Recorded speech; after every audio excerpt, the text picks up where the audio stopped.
Présentation des intervenants. Mathieu Plane, bonjour. Donc vous êtes directeur adjoint au département analyse et prévision de l'OFCE, Observatoire français des conjonctures économiques. On va démarrer avec vous dans un instant pour avoir un panorama aujourd'hui de l'industrie et notamment des derniers chiffres qui sont parus. Jérôme Delabre, bonjour. Bonjour. Vous êtes donc président de la FIM, la division métaux en feuilles Cocertec. Oui. Très bien. Vous allez nous parler de votre secteur d'activité plus précisément dans quelques instants. Et Thierry Barbolo, bonjour. Vous êtes responsable sectoriel automobile, métallurgie, plasturgie, direction des engagements chez BPI France. Donc on vous connaît au Midest et vous connaissez bien le Midest aussi. Vous aurez un éclairage très intéressant à nous apporter donc sur le CICE.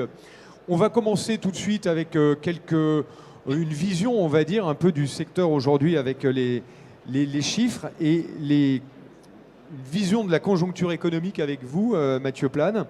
La politique de l'offre, c'est du long terme. On va évoquer un peu le CICE. Comment vous le voyez, vous, de votre observatoire, ce CICE, et notamment comment il s'est développé, quelles ont été ses implications? Oui, bonjour à tous. Merci pour cette invitation. Oui, pour revenir sur le CICE, il faut bien avoir en tête la séquence politique. C'est que 2012, il y a le rapport Gallois sur justement la compétitivité des entreprises françaises. Et suite à ce rapport Gallois qui montre assez clairement qu'on a un problème de compétitivité, va être mis en place le CICE. Alors le CICE, c'est un peu particulier parce que ça vise à réduire le coût du travail pour les entreprises, pour les salaires compris entre 1 et 2,5 SMIC, mais ce n'est pas une baisse de cotisation. Donc en fait, on a un crédit d'impôt qui est reporté l'année suivante. Et donc on va avoir une montée en charge en plus de ce CICE. C'est-à-dire qu'on voit qu'au début, ce crédit d'impôt était de 4%, on va passer à 6%. Et il faut savoir qu'en 2018, il sera à 7%. C'est des montants importants, donc c'est quand même un transfert fiscal massif. Il faut voir qu'en 2017, ça représentera 20 milliards. 20 milliards. C'est énorme. C'est beaucoup. À titre de comparaison, les allègements sur les bas salaires qu'on appelle les allègements Fillon, c'était l'équivalent, c'était 20 milliards. Et donc ça va continuer d'augmenter parce que dans le projet de loi de finances, dans la loi de finances, on a encore une augmentation d'1 point du CICE qui sera récupérable en 2018. À ça s'ajoute notamment en 2014, début 2014 aussi, il faut rappeler le pacte de responsabilité. Pacte de responsabilité, c'est aussi 10 milliards de baisses de cotisations sociales patronales, auxquelles il faut ajouter aussi des baisses de fiscalité. En particulier, il y a la C3S, il y a eu aussi la mise en place d'un suramortissement fiscal, une prime à l'embauche. Donc je veux dire, le package global sous ce quinquennat est quand même important, en tout cas à partir de 2014, de réduction des prélèvements pour les entreprises. On arrive à plus de 40 milliards. 40 milliards, donc c'est quand même un geste conséquent qui va avoir des effets. Alors avec une montée en charge qui est aussi assez lente, c'est-à-dire qu'on voit qu'en 2017, on arrive vraiment au régime de croisière. Et puis la question qui veut se poser, c'est finalement, on a eu un transfert massif, on va dire quasi historique, autour de la baisse des prélèvements des entreprises, alors qu'il y avait subi aussi une hausse des prélèvements avant 2013. Mais la question qu'on doit se poser, c'est finalement pourquoi on a une croissance qui ne redécolle pas plus vite. C'est-à-dire que la vraie question, c'est finalement, on a eu une vraie politique d'offre. Et pourquoi, finalement, notre croissance ne décolle pas? Alors, le constat qu'on a, nous, c'est de dire, finalement, la politique d'offre produit des effets, mais c'est des effets de long terme. En revanche, ce qu'on a subi à court terme, c'est surtout le financement du CICE. Et c'est vrai qu'on a eu, du coup, pour financer la baisse du coût du travail et en même temps réduire les déficits publics, il a fallu trouver l'argent quelque part. Et donc, on a eu un choc massif, notamment de prélèvements sur les ménages. Il faut savoir qu'entre 2011 jusqu'à 2016, on a une hausse de prélèvements sur les ménages qui est supérieure à 50 milliards d'euros, qui représente en moyenne, c'est 1 500 € de prélèvements supplémentaires par ménage. Et donc, et c'est là où je voulais en venir, c'est que aujourd'hui, on a vu surtout les effets négatifs, des effets sur le pouvoir d'achat des ménages, c'est-à-dire que ça a joué négativement sur la demande, et les effets positifs de la politique d'offre, finalement, vont arriver après.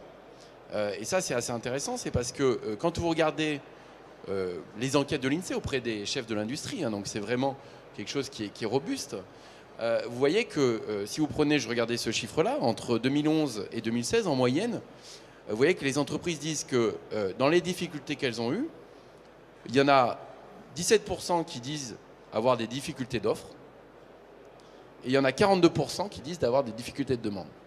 Donc c'est là où je veux en venir, c'est que si on veut que la politique d'offre fonctionne assez rapidement, il faut faire attention aussi à bien gérer la politique de demande. Et le risque, en tout cas à mon avis aujourd'hui, un des constats qu'on peut faire, c'est qu'il est très difficile de faire des politiques de compétitivité et en même temps avoir des politiques de redressement très forts des comptes publics. Parce que ça veut dire qu'on crée des transferts importants et que ce qu'on gagne sur l'offre, on le perd sur la demande. Et donc là, aujourd'hui, ça se rétablit, c'est-à-dire qu'on voit que la situation a tendance à s'améliorer. On voit que les marges des entreprises se sont redressées, notamment dans le secteur industriel et le secteur exportateur. Mais il faut savoir que les effets sur l'investissement sont des effets de long terme. Et donc, les effets sont maximum au bout de 10 ans. Et donc là, pour le coup, on a encaissé plutôt les effets négatifs sur la demande, sur les carnets de commandes. Et effectivement, quand vous avez moins de carnets de commandes, c'est aussi moins d'investissement. On voit qu'on a des entreprises qui ont fait faillite aussi.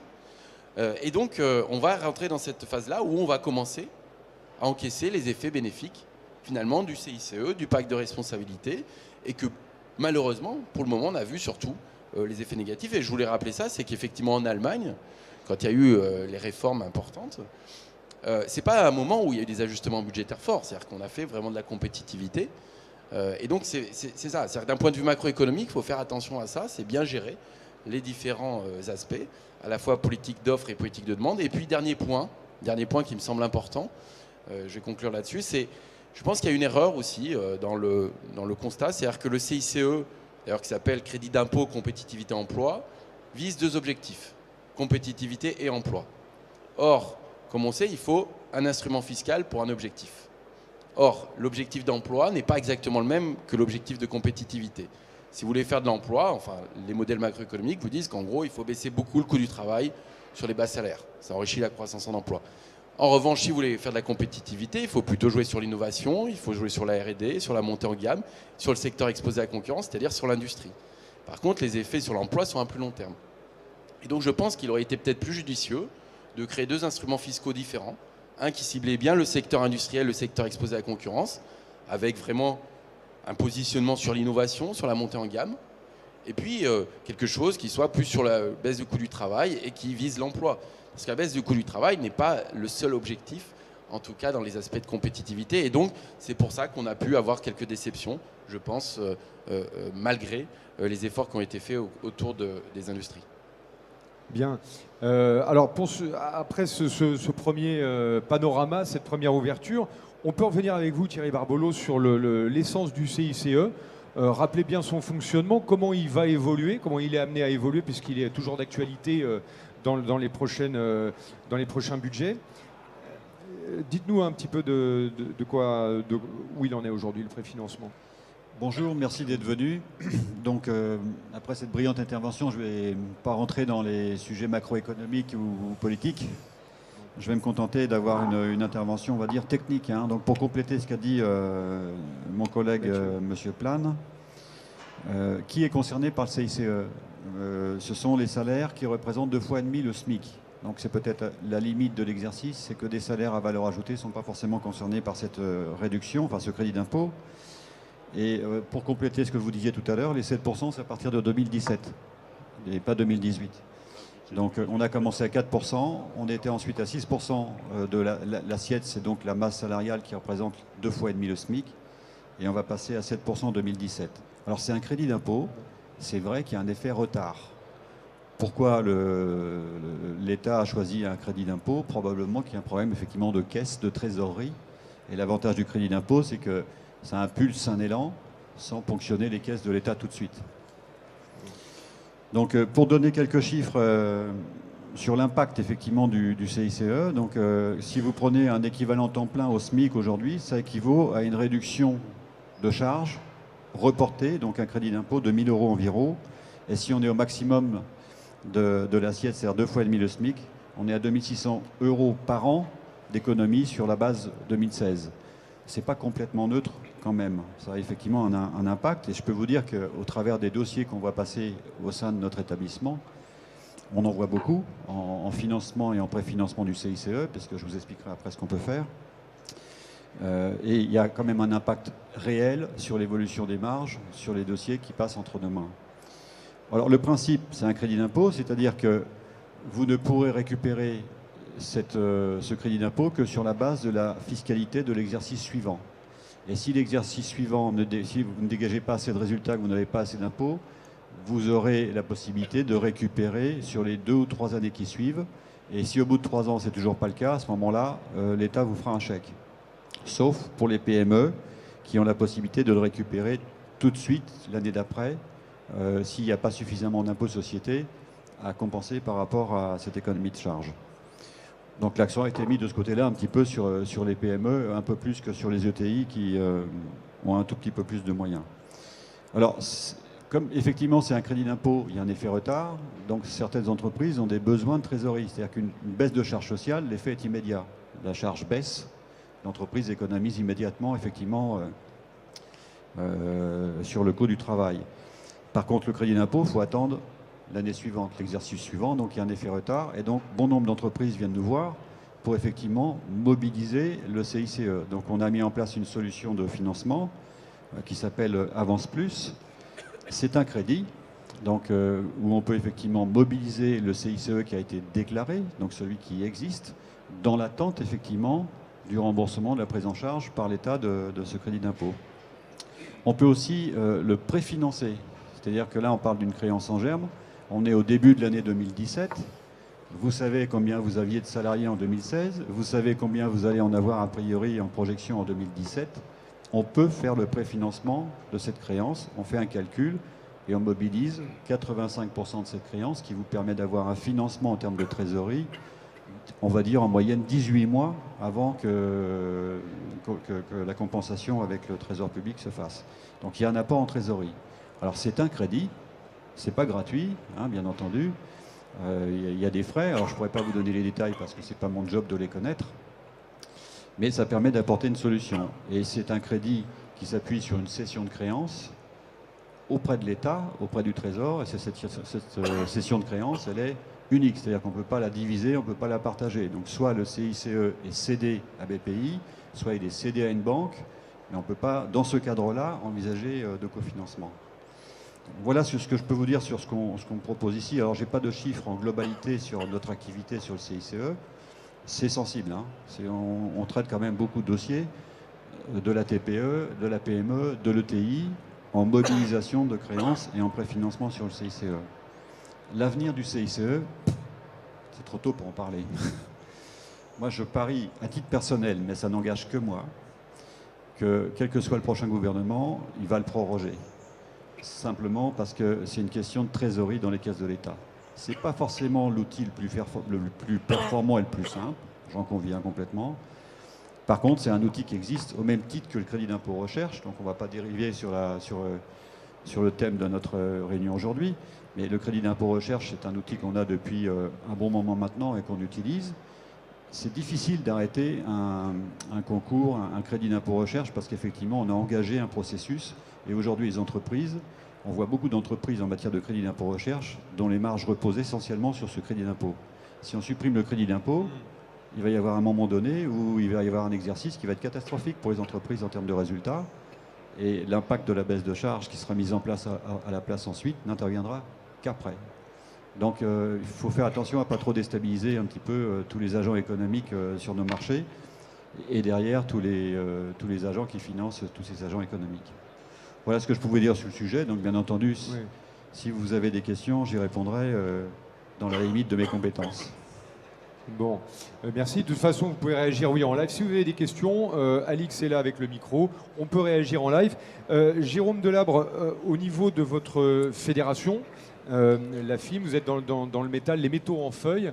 Comment vous avez perçu donc ce CICE et comment on peut l'optimiser, comment on peut l'utiliser au mieux, on va dire, dans le secteur de la métallurgie aujourd'hui?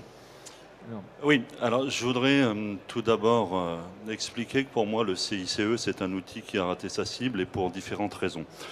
Tout d'abord, et vous le soulignez, on a voulu simultanément régler un problème de compétitivité et un problème d'emploi avec le même outil et ça me paraît extrêmement maladroit. Bon, j'ai toujours milité pour une baisse de charges dans les entreprises. Je ne vais pas tirer à boulet rouge sur le CICE, mais je vais quand même expliquer un certain nombre de points. Déjà, crédit d'impôt, ça ne rime pas avec pérennité. Et c'est vrai que c'est anxiogène pour les entreprises. Quand on parle de crédit d'impôt, c'est quelque chose qui peut s'interrompre rapidement. Crédit d'impôt, et vous l'avez souligné, c'est reporté d'une année. Donc, le salaire que vous versez en janvier de cette année, le crédit d'impôt, vous l'aurez en fin d'année prochaine. Donc c'est extrêmement difficile de faire de la compétitivité à court terme avec un outil qui vous donne un crédit d'impôt un peu plus d'un an après.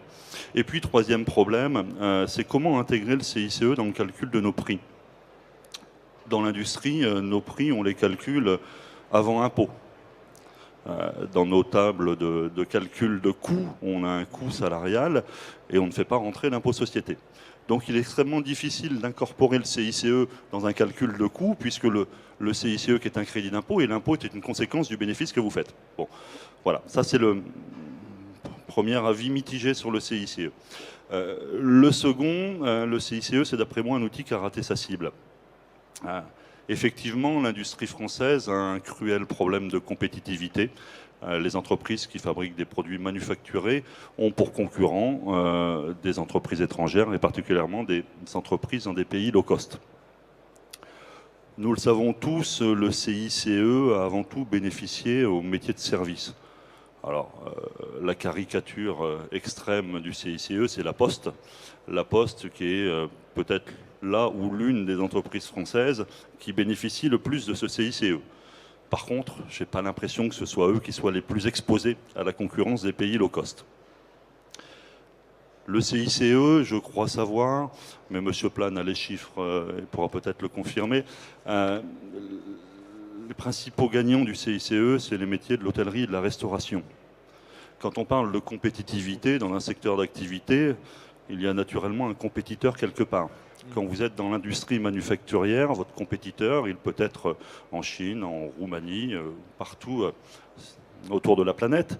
Quand on parle d'hôtellerie ou de restauration, votre compétiteur, il est dans la rue d'à côté ou sur le trottoir d'en face.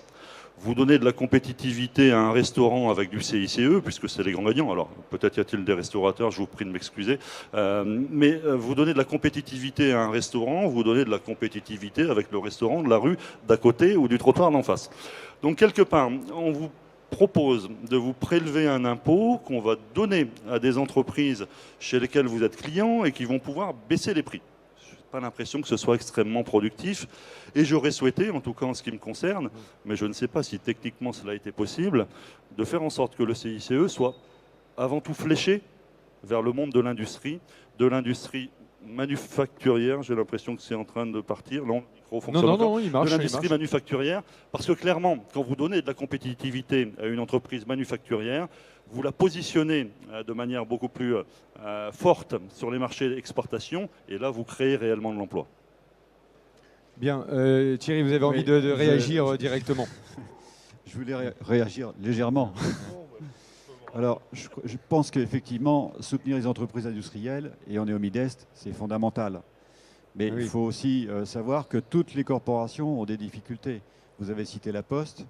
S'il n'y avait pas eu le CICE, la Poste était largement déficitaire. Et la Poste, elle est confrontée à des problèmes qui sont assez graves en son sein. Il y a quand même de moins en moins de courriers à distribuer. Ils ont des problèmes de services à rendre, de services publics, de notions de service public qui sont en train de se déliter. Sur la restauration, c'est vrai que le restaurant du coin, son concurrent, il est en face.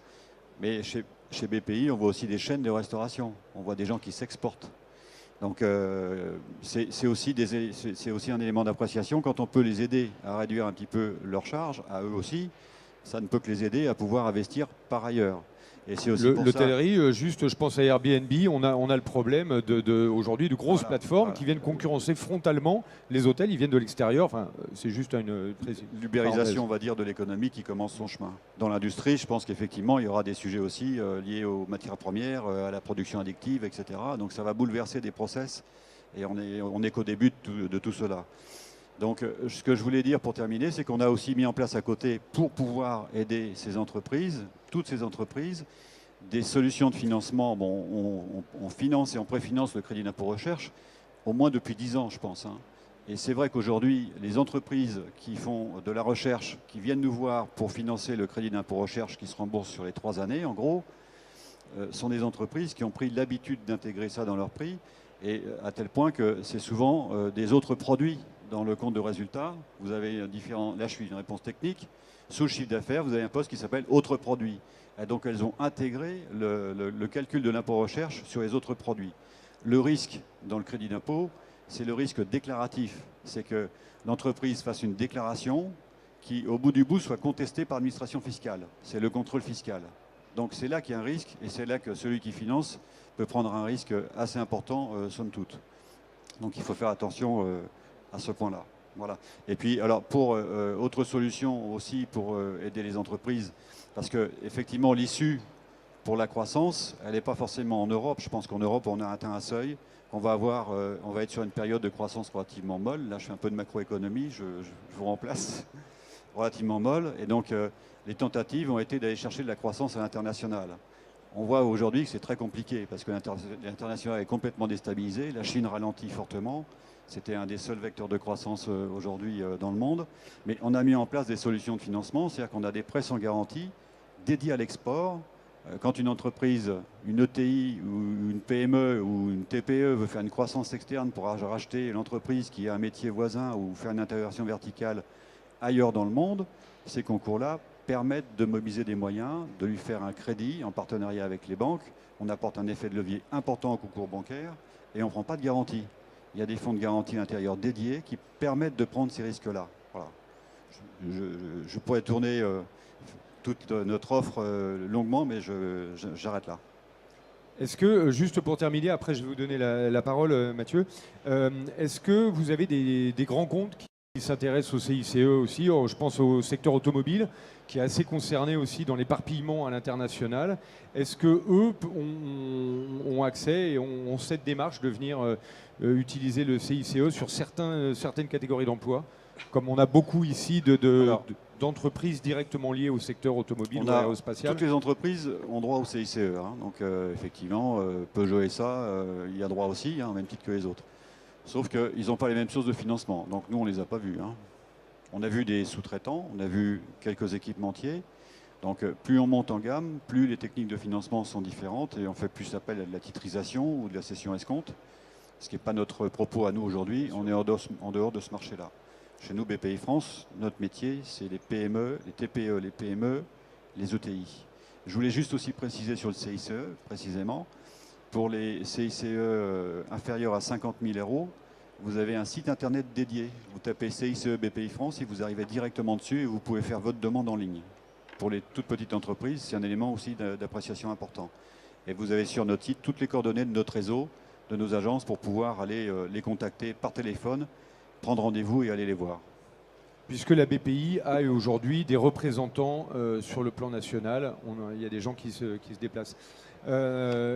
Mathieu, quand on évoquait donc les prolongements du CICE, son impact, clairement, est-ce que vous avez des chiffres à nous donner, par exemple par secteur ou par...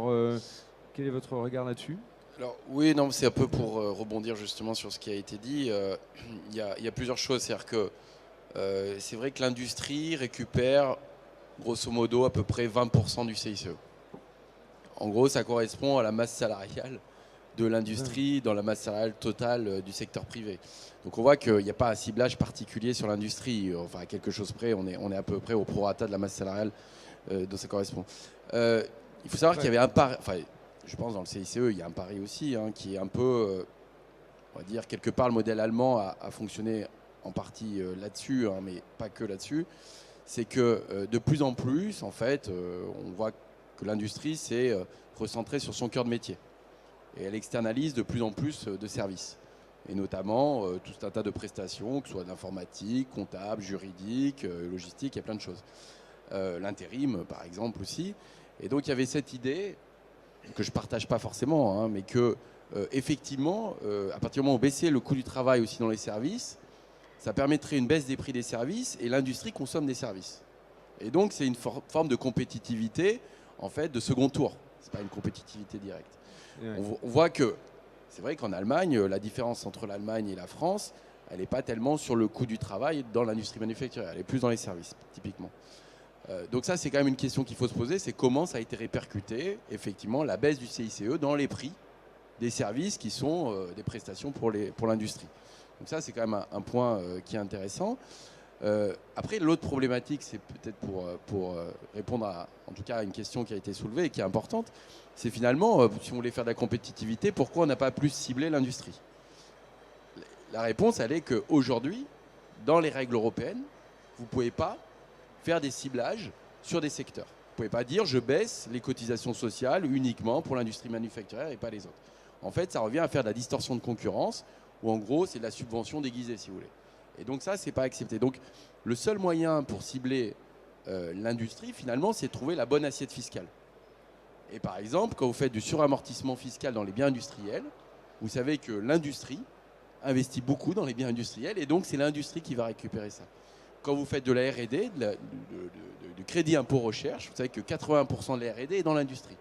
Donc l'idée, ça serait à ce moment-là de bien cibler, de ne pas passer par le coût du travail, mais par un autre type de chose, c'est de conditionner par exemple le CICE à un certain type d'investissement et pas le conditionner à la masse salariale. Et donc c'est comme ça, donc ces questions peuvent être posées. D'ailleurs, on voit qu'on est dans quelques mois, il y a une élection présidentielle, il y aura peut-être des programmes. Et effectivement, la question qui va se poser, est-ce qu'il y aura une transformation du CICE ? Oui. Est-ce que c'est possible ? On voit que c'est extrêmement compliqué parce qu'il y a les fameux crédits d'impôt, ça crée un décalage. On voit qu'une baisse de cotisation sociale, ce n'est pas la même chose qu'un CICE, mais aussi sur les montants. Hein. Et puis, il y a la question, si le CICE est transformé, est-ce qu'éventuellement, on aura un reciblage ? Et puis, dernier point, il faut savoir que sur les questions de coût du travail, on a aussi un empilement des mesures. On a 20 milliards qui sont les allègements Fillon, qui sont des baisses de cotisation sociale entre 1 et 1,6 SMIC. On a un CICE qui a un crédit d'impôt de 20 milliards qui va entre 1 et 2,5 SMIC. Et à ça, se rajoute le pacte de responsabilité qui a deux tranches, une de 1 à 1,6 SMIC et une de 1,6 à 3,5. Vous avez 56 milliards qui se baladent comme ça avec un empilement de mesures. Et donc je pense qu'en termes de lecture et de simplification même fiscale, ce serait assez intéressant d'avoir quelque chose qui soit barémisé et qui soit uniformisé, en tout cas qui donne un peu de clarté sur les objectifs poursuivis. Est-ce qu'il n'y a pas aussi, je vous laisse réagir Thierry juste après, il n'y a pas aussi un mix de plusieurs choses, comme vous évoquez, il y a plusieurs outils à disposition. Le surinvestissement, ça peut être intéressant d'en parler aussi, notamment pour l'industrie. Thierry, déjà une petite réponse à Mathieu, après juste une question, vous avez dit le CICE c'est 20% de l'industrie. C'est 20% pour l'industrie. Voilà. Et l'industrie dans l'activité totale en France, c'est combien ? En termes de on est à peu près dans la valeur ajoutée, en valeur, ça doit être autour de 17-18%. On est à peu près équivalent en fait. Voilà, donc c'est ça, c'est au prorata en gros de la masse salariale. Aujourd'hui, quand vous regardez, l'industrie représente à peu près 20% des salaires versés. Quoi. Donc on est à peu près sur le potentiel économique. C'est logique. Il y a une logique qui se tient. C'est assez logique. Alors, pour rebondir après sur le suramortissement, c'est une très bonne mesure. C'est clair. On a déjà eu par le passé, il y a longtemps, on a connu ça sûrement. Donc le suramortissement, ça déclenche l'investissement, puisque l'investissement aujourd'hui, il ne peut se déclencher que s'il y a une confiance suffisante dans l'avenir. Et aujourd'hui, il y a un problème de confiance effectivement dans l'avenir, de carnet de commandes, peut-être d'un certain manque de souplesse, mais le suramortissement, il y a un effet d'aubaine qui permet de déclencher effectivement l'investissement, parce que derrière, il y a un amortissement fiscal plus rapide, et ça peut effectivement cibler complètement l'industrie. Vous me donnez l'occasion de m'exprimer sur le suramortissement. Après avoir dit tout le mal que je pensais du CICE, je vais pouvoir dire tout le bien que je pense du suramortissement. En 2012, j'étais président du Midest. J'avais reçu à l'époque Arnaud Montebourg quand le CICE venait d'être présenté juste après le rapport Gallois. Et je lui avais dit, Monsieur Montebourg, votre CICE c'est bien, mais c'est un outil, et c'est ce que je viens de vous dire tout à l'heure, qui a raté sa cible. Il aurait été fort intéressant d'asseoir l'assiette de ce crédit d'impôt sur l'investissement. Ça aurait permis de flécher en priorité l'industrie. Il ne l'a pas fait, mais c'est son successeur Emmanuel Macron qui l'a fait. Et effectivement, c'est un excellent outil. Avec mes collègues de la FIM, nous avons rencontré la commission économique du Sénat il y a quelques mois. Et je leur avais dit d'une manière un peu provocatrice, moi je vous échange le CICE contre le suramortissement, mais un suramortissement pérenne. Ils m'avaient regardé avec des grands yeux en me disant « Vous n'y pensez pas ». Si vous faites un calcul, le CICE, à l'origine, représentait 0,3% du chiffre d'affaires. Donc c'était un crédit d'impôt qui pesait 0,3% du chiffre d'affaires des entreprises manufacturières. À l'époque, le CICE était à 4%, je pense. Vous avez peut-être les chiffres, on est entre 0,4 et 0,5%. Le suramortissement, donc c'est un petit peu technique, mais vous amortissez 140% de la valeur du bien que vous avez acquis, sur lequel vous avez un crédit d'impôt de 33%. C'est-à-dire que l'État vous finance par un crédit d'impôt 12% de votre investissement.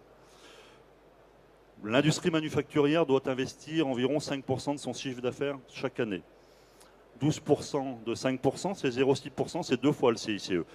Hier, je rencontrais une entreprise qui me disait avoir investi 10% de son chiffre d'affaires l'année dernière. Le suramortissement, c'est 1,2% de gain de marge par rapport au chiffre d'affaires. C'est beaucoup plus que le CICE. Et là, autant je suis sceptique sur l'intérêt du CICE dans l'industrie manufacturière, autant je suis fervent adepte du suramortissement et je souhaite, et la FIM milite pour que ce soit le cas, que ce suramortissement soit pérennisé ou tout au moins prolongé plusieurs années. Parce qu'il y a pas une renégociation, mais un réexamen en fait, du suramortissement qui est en vigueur jusqu'à... Avril 2017 de mémoire. Avril 2017 de mémoire, c'est ça. Et après, il doit être prolongé ou pas. Et certainement, il sera prolongé. Probablement, il est prolongé, on ne sait pas encore. Je le souhaite. Voilà. Ça dépend un peu du secteur. Des élections, c'est un message à faire passer aussi peut-être au niveau... Ça dépendra du président. Voilà. Non, je voulais juste rajouter, le suramortissement, c'est effectivement le déclencheur d'investissement pour des entreprises qui ont déjà atteint un certain seuil de marge, qui ont un certain niveau de résultat, qui ont les moyens de pouvoir amortir plus pour faire une économie fiscale. Le CICE, ça sert aussi à des entreprises qui ont des problèmes de marge et qui, à la limite, n'ont pas les moyens de faire ce suramortissement et qui ont d'abord, avant tout, besoin de récupérer sur leur marge. Et on a pu le voir quand même sur ces dernières années. Donc il y a un effet retard, comme je l'ai dit tout à l'heure, 2013-2015. Donc c'est les années qu'on regarde au niveau des comptes de résultats, des bilans. Il y a quand même une amélioration des marges. On est bien orienté sur des entreprises qui étaient réputées relativement fragiles. Et au moins, ça a pu préserver, si ça n'a pas créé d'emplois dans certaines, au moins à sauvegarder certains emplois et à sauvegarder certaines entreprises qui étaient fragiles. C'est moins léger qu'une réduction de charges sociales, mais l'outil existe. Et puis nous, on est là pour pouvoir le préfinancer si besoin était. Et bien sûr, là, on parlait tout à l'heure de cette répartition finalement du CICE. On serait sur un salon de service, le CICE serait très bien vu. Voilà, ça serait. C'est vrai qu'au niveau de l'industrie, on a besoin forcément de plus de soutien quelque part. Il y a un investissement qui est massif. Donc, c'est vrai que le message à faire passer sûrement, c'est de prolonger le surinvestissement, qui est une belle initiative. À suivre, si tout le monde répercute que c'est une bonne mesure, il y a des chances que ça soit prolongé quand même, parce qu'il a été mis en place il y a quoi? Il y a 2 ans ou 3 ans?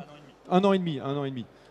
Donc c'est assez récent. Quand vous parliez, Mathieu, tout à l'heure justement de cette offre qui est à long terme, une mesure comme ça, le surinvestissement, on a une latence de combien de temps? Ça se joue à 3-4 ans pour voir quand on a un crédit qui s'installe.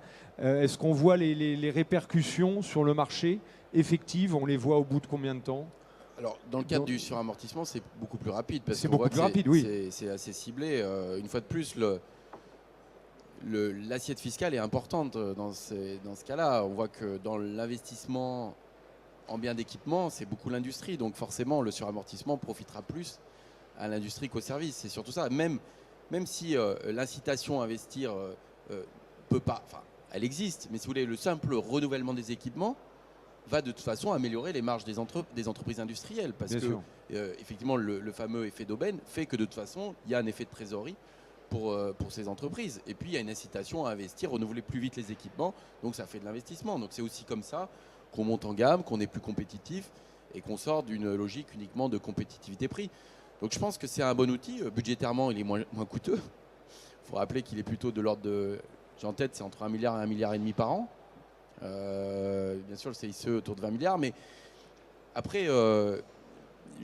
ça revient à ce débat-là, c'est que je crois qu'il faut faire attention. L'objectif de créer beaucoup d'emplois dans le court terme, sans parler de la qualité de l'emploi non plus, sont des objectifs un peu différents de l'objectif de compétitivité et de réindustrialisation. Et donc là-dessus, il faut aussi des outils fiscaux qui soient adaptés.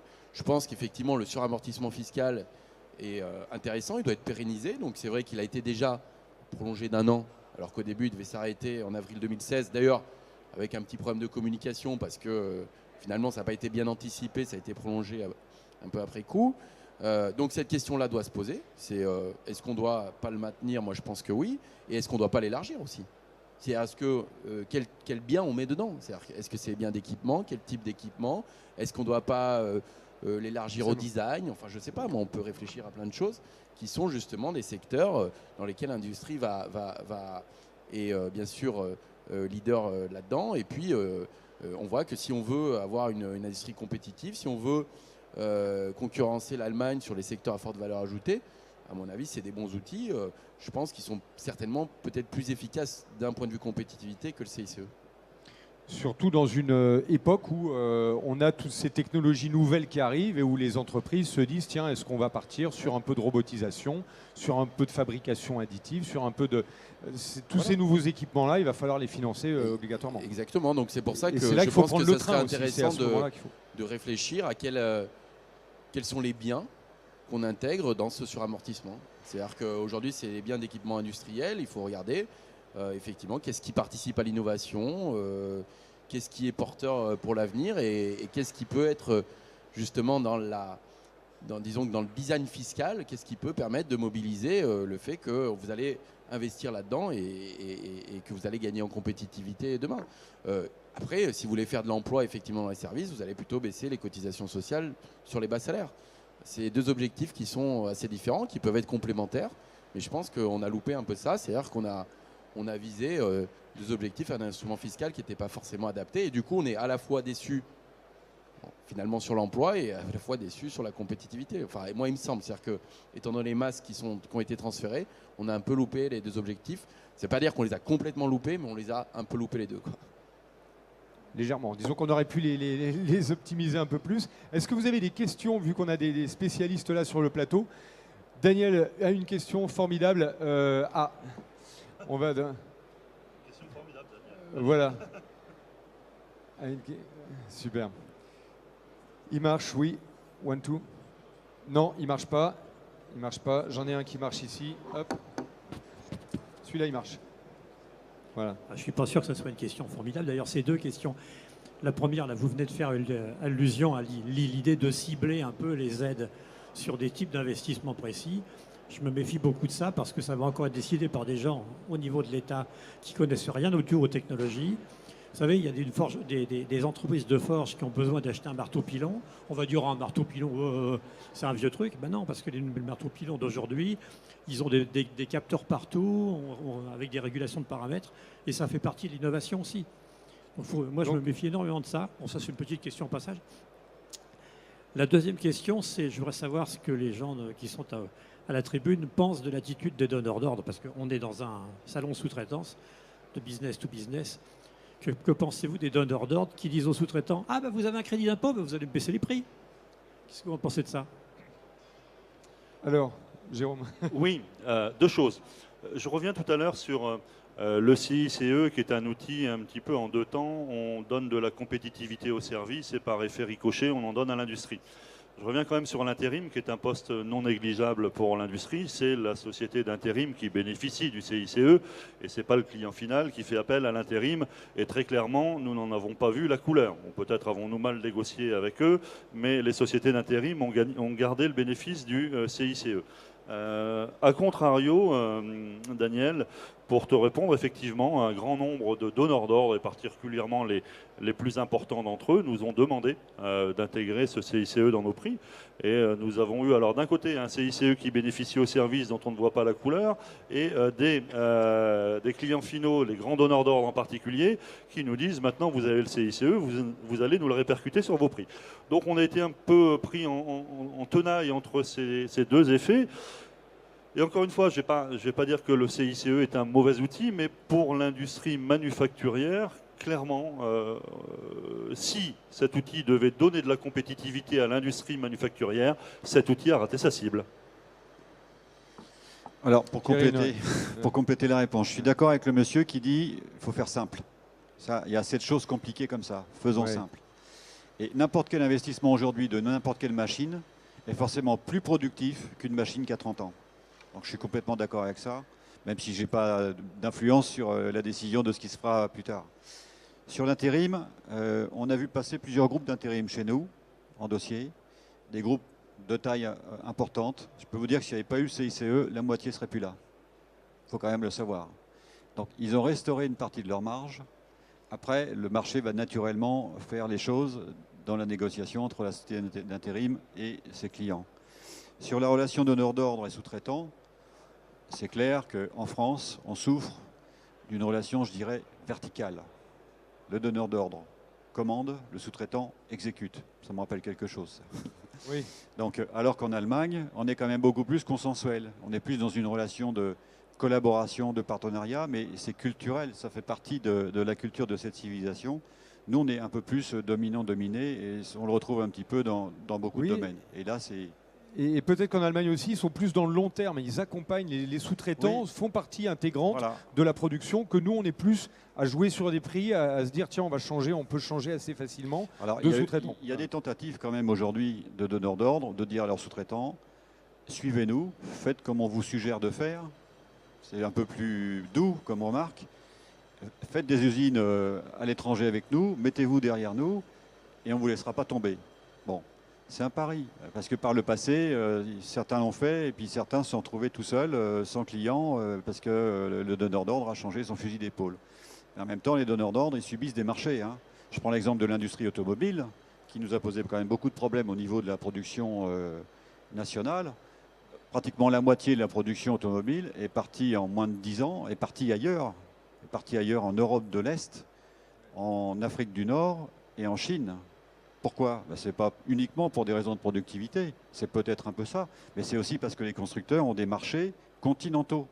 Et donc ils vont travailler maintenant sur des marchés où ils ont une commercialisation de leurs produits pour réaliser sur place des économies d'échelle. Dans ce cadre-là, le sous-traitant, s'il ne suit pas, il va avoir un problème, c'est clair. Est-ce que vous avez des questions, puisque je vois l'heure qui tourne ? Profitons de ce plateau d'experts. On a eu... une question de Daniel. Est-ce que vous avez envie d'en savoir plus sur ce CICE qui fait débat ? Oui, si, je veux bien réagir sur deux choses. L'intérim. Le CICE a sauvé des boîtes d'intérim. Je m'en réjouis. Ceci dit, il a sauvé la Poste également. C'est formidable. Mais ça fait pas mal quand même. Non, mais faut-il prélever un impôt sur les ménages pour sauver des entreprises qui manifestement ne sont pas viables ? Tout le modèle est à revoir. Enfin, en ce qui me concerne, prélever un impôt pour sauver des entreprises qui ne sont pas viables, ça ne me paraît pas une direction saine. Voilà. La Poste est peut-être viable, elle a des mutations à accomplir avec ses 260 000 personnes qui sont... Il y a un changement aujourd'hui lié au numérique. La Poste, forcément, qui transporte 60% de courrier en moins, je crois, depuis quelques années, doit se réinventer. Bon, après... un soutien du CICE, pourquoi pas ? Juste un mot. On a besoin de la Poste. Croyez-vous que l'industrie ne doit pas se réinventer ? Ah ben si, pourquoi la Poste aurait-elle un modèle spécifique ou particulier, si différent de l'entreprise, qui fasse que l'entreprise a la capacité à se remettre en question et la Poste n'aurait pas cette capacité ? Je ne veux pas défendre la Poste, hein. Je les suis comme ça de loin. Je sais qu'ils ont beaucoup travaillé sur leur mission à la place de leur métier. Enfin, ils n'ont pas un métier, ils ont une mission. Ils ont quand même réussi une belle mutation, je pense, je ne sais pas, en tant que... sans les défendre vraiment plus que ça, mais la mutation est réussie. Et puis, puis c'est hors sujet. Donc, alors, je vais juste dire une chose. On n'a pas financé la Poste. Hein. Non, mais c'est clair. Et bon, c'est vrai, vous avez raison, il faut aider les entreprises industrielles. Mais soyons pas trop sévères, parce que je vous rappelle quand même 2008-2010, on a subi une crise au moins équivalente au choc de 1929. Il faut 3 ans, sauf pour les PME qui ont le droit, en cas de perte, de récupérer ce crédit d'impôt. On aurait pu se poser la question, effectivement, pour celles qui ne sont pas des PME, mais juste au-dessus, notamment les petites ETI, en situation de difficulté.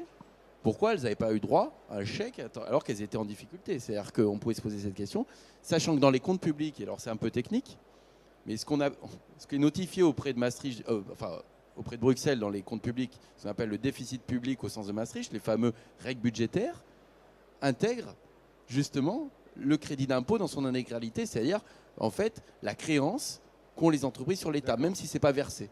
Donc si vous voulez, il y a 6 milliards qui se baladaient, en fait, qui n'ont pas été versés, qui n'ont pas été déboursés, mais par contre qui étaient notifiés à Bruxelles comme du déficit public. Et je trouve que c'est dommage parce qu'on aurait pu avoir, effectivement, pour préserver le tissu industriel, et notamment un certain nombre de TI, peut-être certaines, ça aurait donné une bouffée d'oxygène, surtout celles qui ne faisaient pas des bénéfices à ce moment-là, et faire un vrai crédit d'impôt et pas attendre 3 ans pour elles, pour le toucher, quoi. Ça aurait été, à mon avis, plus juste, plutôt que de dire, voilà, pour les ETI, typiquement, vous attendez 3 ans si vous faites des pertes.